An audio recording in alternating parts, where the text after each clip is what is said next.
The Pilgrims wanted to find a place to live where they could be free. In England, people were angry with the Pilgrims because the Pilgrims didn't want to belong to the same church as everybody else. It was the law to belong to the Church of England. They wanted to live in England, but too many people made fun of them for what they believed. They were put in stocks and ridiculed for their beliefs.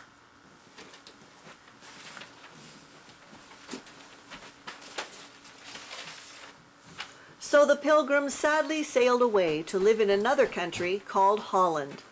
But they weren't happy there either. They wanted their children to grow up in a free country, and Holland wasn't free. So they decided to sail to America.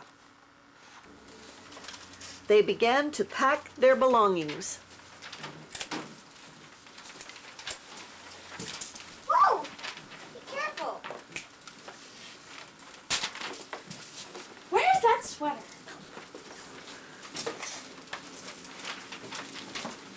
Where's that quilt? Oh, there it is. I found it. Now, where's my dog? And 102 pilgrims boarded a ship called the Mayflower. See you later. Some of the other pilgrims could not go because there was not enough room on the Mayflower. Okay. They sadly waved goodbye to their friends and family as they sailed away into the distance. Thus, the Pilgrims began their long journey across the ocean. It took more than 2 months for the Pilgrims to get to America. They got very tired of being on the ocean so long, just like Columbus's sailors did. It was such a long time. Sailing to America on the Mayflower would be about the same as spending your entire summer vacation in a dark room about the size of your classroom. You would be bobbing up and down and up and down, as well as swaying back and forth all summer long.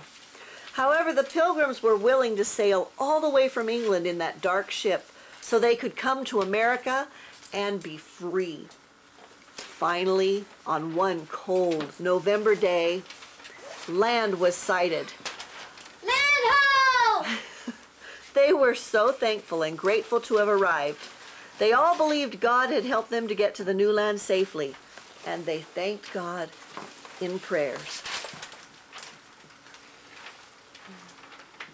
They named the place where they landed Provincetown. Provincetown!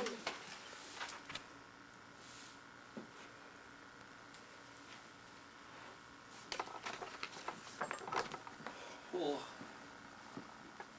there's nothing here. There's no fresh water. What's that?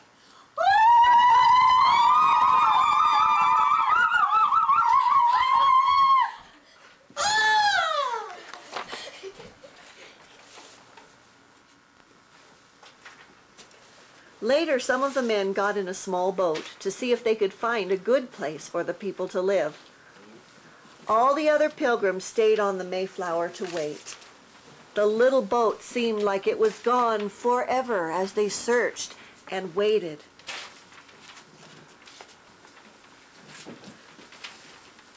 But the explorers finally returned after 30 days. Again, the Mayflower sailed. It kept close to the coast and finally landed at a small clearing where an Indian village used to be. They called this place Plymouth. Plymouth! They landed just a few days before Christmas, December 21st, 1620. Now the Pilgrims had arrived in the dead of winter. They couldn't plant crops or build homes. It was too wet. And it was much too cold. Their house had to be the Mayflower all winter long.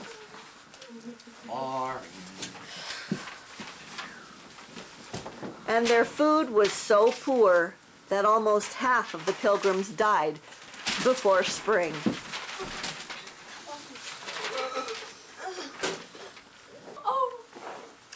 When the spring came, the pilgrims who were left, about 50, finally went on land and began to build houses to live in and to plant crops.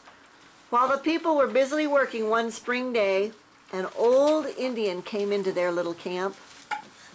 Hi. His name was Samoset. Hi. How is it you speak English? I saw some travelers and they taught me their language. Do you have any good ideas how to live on this land? I'll bring help.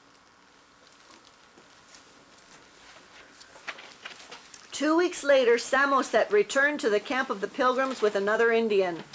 The other's name was Squanto. Samoset knew Squanto would become a very good friend to the pilgrims and that he would show them how to plant crops in the new land. Squanto showed the pilgrims that dead fish give nourishment to the growing seeds. It pleased the pilgrims very much to see how well the corn grew. Squanto also showed them how to plant beans, pumpkins, and squash. The crops grew all summer. There was not much time for play while everyone worked to build houses and to plant their crops. But even in the middle of hard work, there was time for love. How art thou? Well, fine, thank thee. 'Tis a fine baking day. You wouldn't have to have an extra piece for a hard working man, would you? Perhaps. There you go. Please enjoy.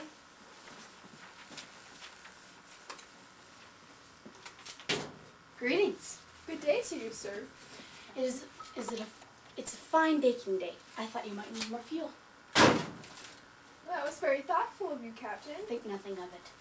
Good day, miss. Captain Miles Standish wanted to marry Priscilla Mullen, but he was too afraid to speak up for himself. So, John Alden, could I ask a favor of thee? Yes.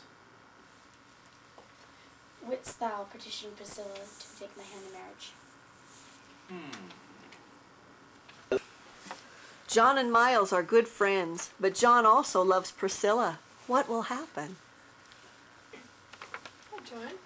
Hi, Priscilla. I have come on behalf of Miles Standish. He is a good man, capable, and he would ask for your hand in marriage. I do not know what to say. He deserves an answer one way or the other. John, wouldst thou speak for thyself? I have come on behalf of Miles Standish. He is my friend, but if I would speak for myself, I would ask thee to be my wife. I love thee. I love thee too, John. I cannot accept Miles' offer. My heart belongs to thee.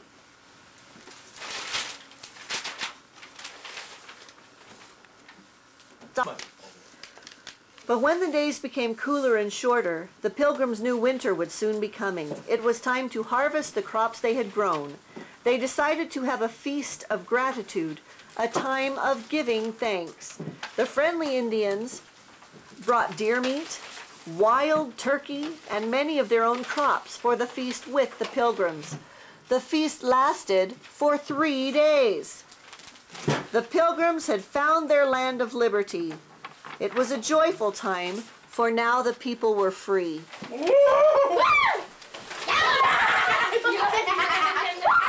got the food! Feast on it! Whoa! I want dressing on my pie! They were free in many ways. Thank you!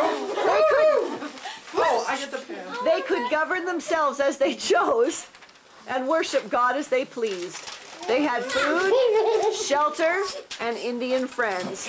They thanked God for the feast and all that He had given them. Thank you, God. That is why we call this day Thanksgiving.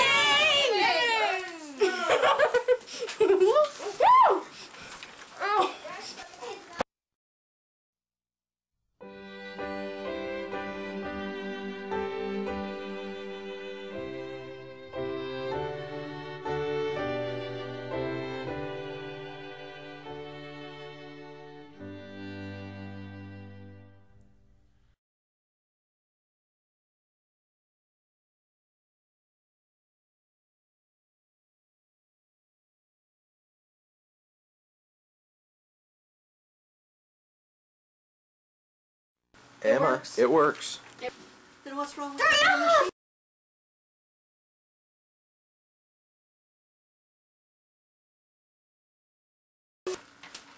Cool. Okay. Just ruined it. Could have been good.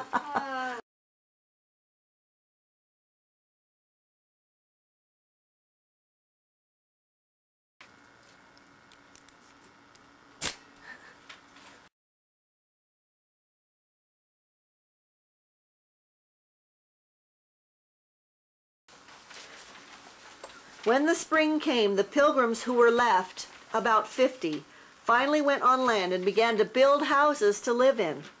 While the people were busily working one spring day, an old Indian came into their little camp. His name was Samoset. The pilgrims were very frightened and thought he'd come to kill them. But they were amazed when he spoke English. I saw some explorers that taught me their language. Cut! Cut it, cut it, cut it. Gosh.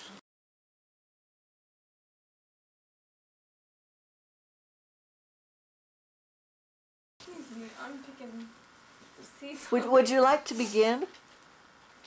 Hey! Alright, here we go. You ready for this, people? Just turn him on.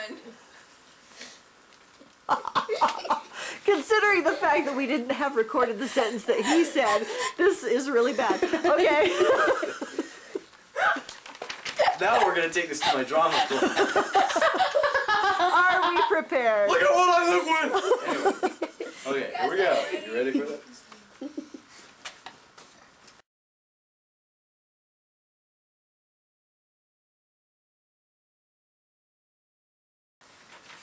Yes. Oh, we can stop. Okay, we're ready now.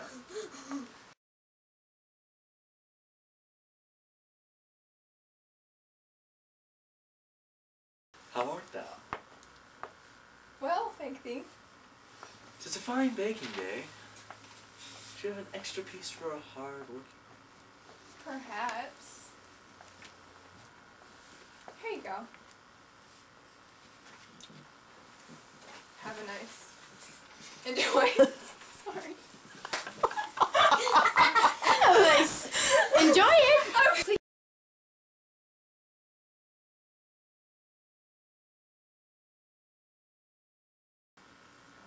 Captain Miles Standish wanted to marry Priscilla Mullen, but he was too afraid to speak up for himself. So, John Alden, would you ask a favor for me? Would I? Yes. no. What's Captain Miles Standish wanted to marry Priscilla Mullen, but he was too afraid to speak up for himself. So, John Alden, wouldst thou ask a favor for thou? no. No. Daughter? No. I got confused.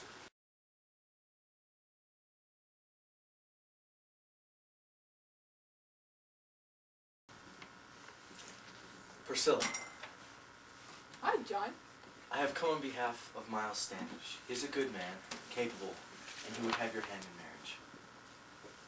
I don't know what to say. Well, he deserves an answer one way or the other. John, wouldst thou speak for thyself? I have come on behalf of Miles Standish, and he is my friend. But if I were to speak for myself, I can't remember the line. I would ask for thy hand as well, Priscilla. I'm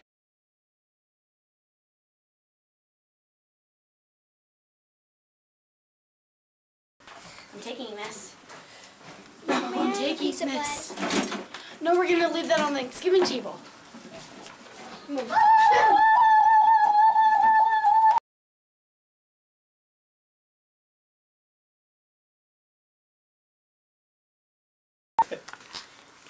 But when the days became cooler and shorter, the pilgrims knew winter would be coming soon. It was time to harvest the crops they had grown. They decided to have a feast of gratitude, a time of giving thanks. The friendly Indians, oh, stop.